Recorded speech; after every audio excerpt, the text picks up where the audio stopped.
এই জন্য পানিটা আমি পাইপে করে আনতে পারি না, যেমন ছোটো ছোটো পাত্রে করে পানি দিতে হয়, অনেক সময় লেগে যায়।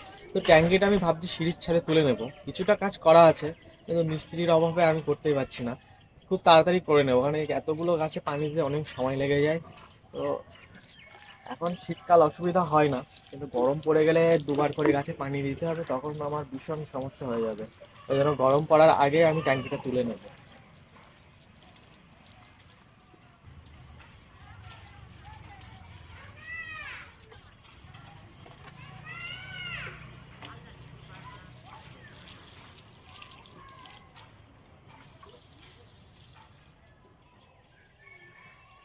তো দেখো বন্ধুরা, আমার সব গাছগুলোই পানি দেওয়া হয়ে গেছে, এবার যাব নিচে।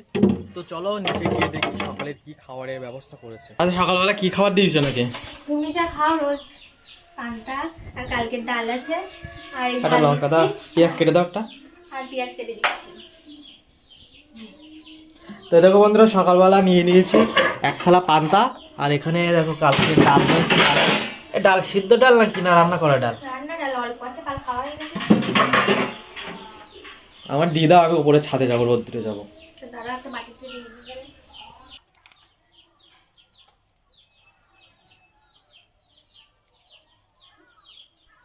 এক থালা ভাত নিয়ে চলে আসলাম রোদ্দুরে, আর সাথে দেখো কাঁচা লঙ্কা আর হচ্ছে পেঁয়াজ।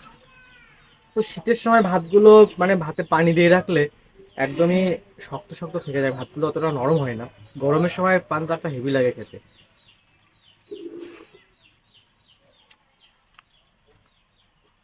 কিন্তু আমি 12 মাস পানি দেওয়া ভাতই খাই, আমার ভীষণ ভালো লাগে।